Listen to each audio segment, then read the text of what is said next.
Hello and welcome to a new edition of Coach's Corner. I'm Terrence Matthews and this is Henry Wendorf. Today we're going to be talking with Mr. Jason Kelly.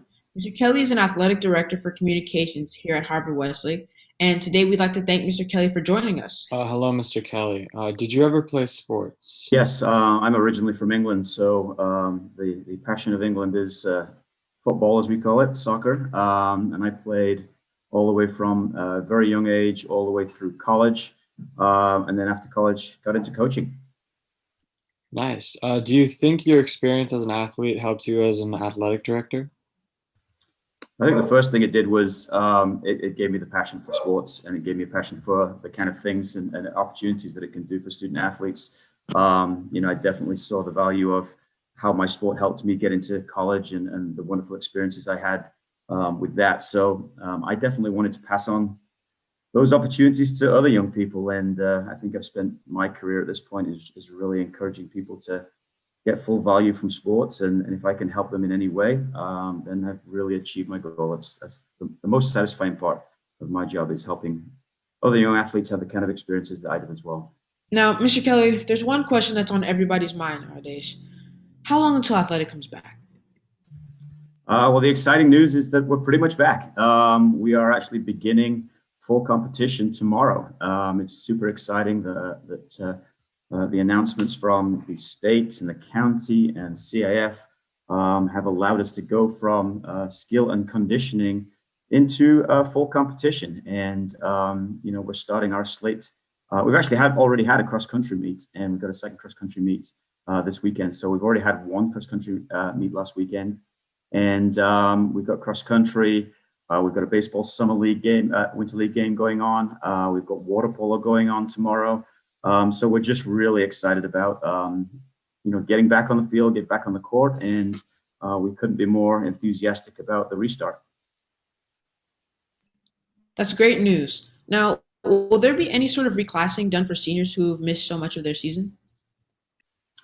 No, basically, the only sport that we're going to be unable to field competitive games this year is field hockey.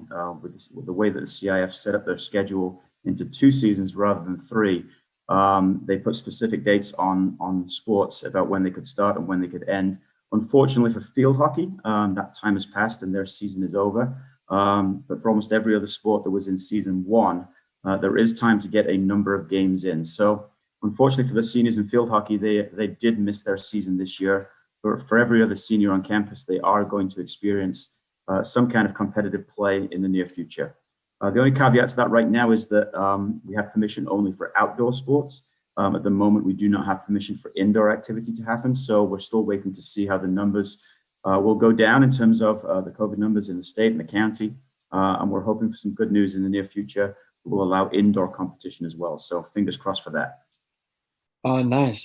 So will students be encouraged to get the vaccine? I spoke to the administrators at the school about the situation, and from what I understand, most of the vaccines are actually designed for adults, and so they're not actually designed for students under the age of probably 16. So while students in the 17 to 18-year-old range may have the opportunity to get vaccines, even where they are in terms of the wait list for vaccines, that might only happen in late summer. So the school is not mandating that students are vaccinated, but we will do an awful lot of testing and a really large amount of safety protocols, which you two as athletes on campus have already been aware of and have experienced yourself. So we're going to do everything we can to keep everybody safe and well, and make sure that we're monitoring and testing students, but vaccines will not be mandated for return to campus. So speaking of safety protocols, for the non-aquatic sports, will players be mandated to wear masks in game?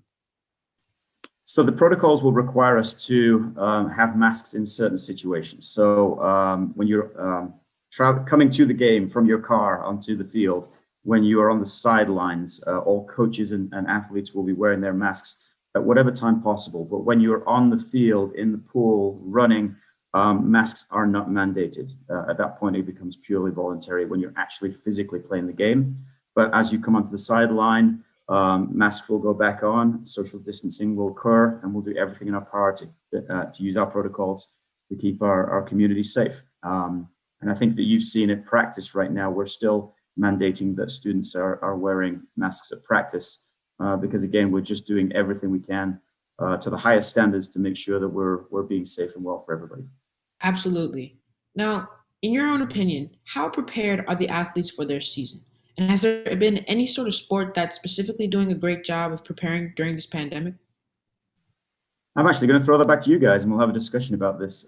You guys actually play football and basketball, and I know that the way that the season is rolling up, we'll have a scrimmage March 6th for football, and then games coming after that. Basketball is a little bit further down the line because that's an indoor sport, but I'd like to actually have that discussion with you guys. How prepared do you guys feel for seasons coming up? Based upon up to this point, you've only been able to do kind of phase one social distance type practices, and not the real thing. This week, example, was the first time we could put our helmets on, right, for football. So would love to actually discuss this with you rather than me just answer the question.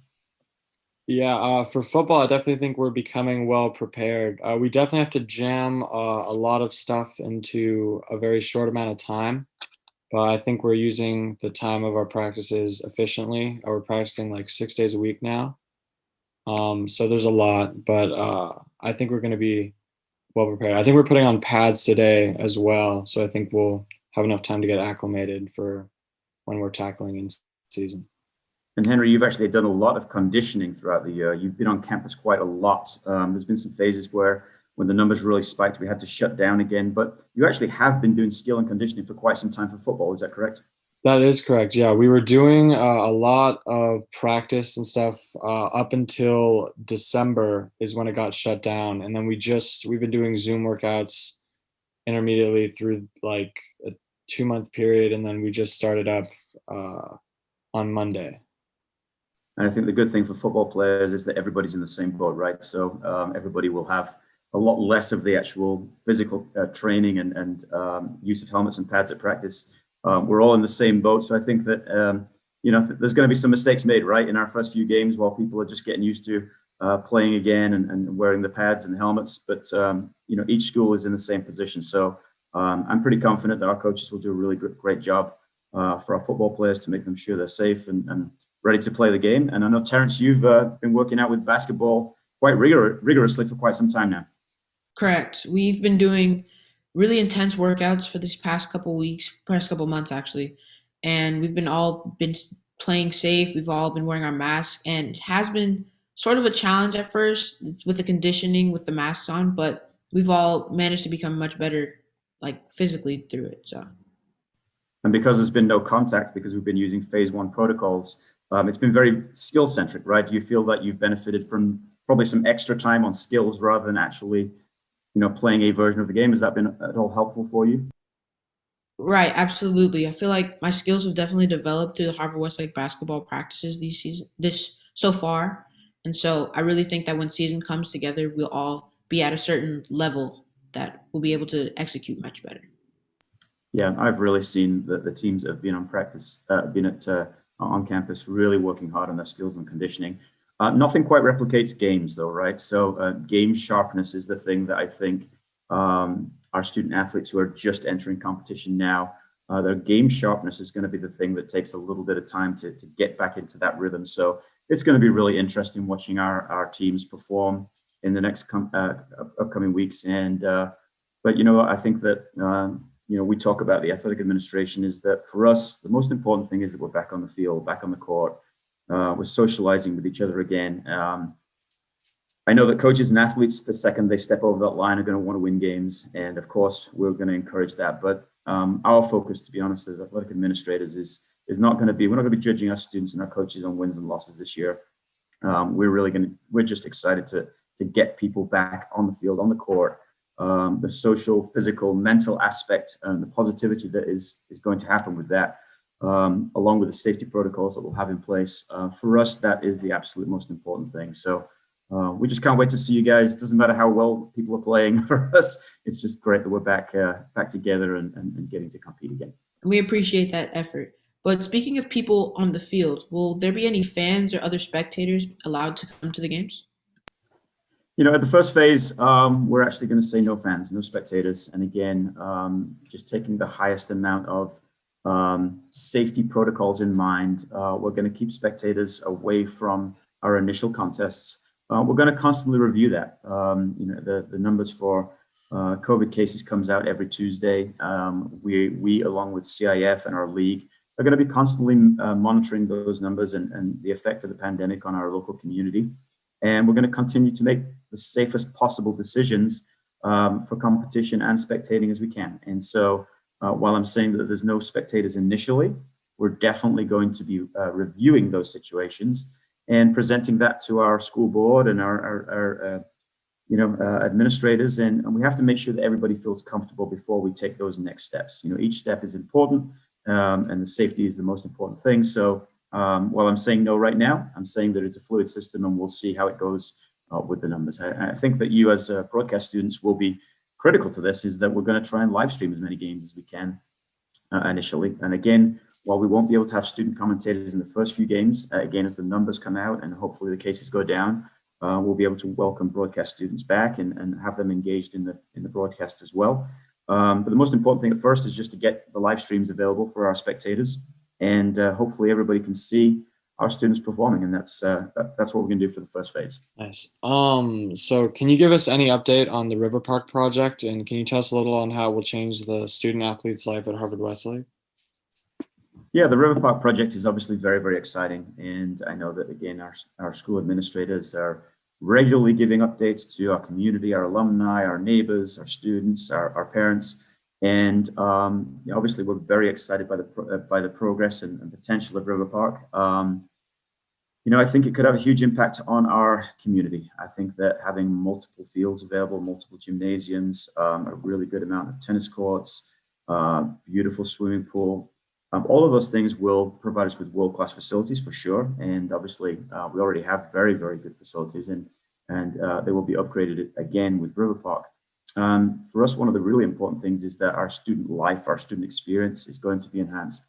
There are places for students to train really, really well, for them to study, for them to eat properly. There's going to be separate spaces for teams to have meeting spaces and locker rooms. So we're much more spread out and be able to isolate teams into their own areas rather than constantly sharing the same spaces. By having more spaces for us to play and train, I think we're also going to get student athletes home a lot earlier, right? I think that you've probably experienced yourselves. Sometimes we have to have later practices because we have multiple teams using the same spaces. And I think with River Park and the enhanced facilities and the upgrade in terms of the numbers of facilities we have, we're going to be able to get students home earlier, which will help them with their homework, their sleep, and all those experiences as well that are really important for a high school student athlete. So we're very excited, still in the planning stage and approval stage, but hopefully in the next few years we will, set foot on River Park. And if you've seen the plans yourselves, guys, it looks such a beautiful environment, not only for us, but for our community as well, right? Places to walk, places to relax and have a beautiful green space maintained in the area is something that is really, really exciting. Plus the recycling projects that we've got there as well. So we're hopefully hitting all aspects of positivity for our school and our community as well. Well, that's our time here today on the Coach's Corner. We appreciate you coming on the show today, Mr. Kelly. Is there anything that you want to say for the fans? Welcome back, Wolverines. We can't wait to see you guys for all of the sports coming up. And if we can't see the spectators in the stands, we'll broadcast it on HWTV. And if you'll follow along and support us digitally at first, and then hopefully we'll see you guys in the stands in the not too distant futures. But I hope you're feeling as excited as I am, and let's go Wolverines. Absolutely. Thank you so much for your time, Mr. Kelly. That's all for us today on Coach's Corner. I'm Terrence Matthews, and that's Henry Wendorf.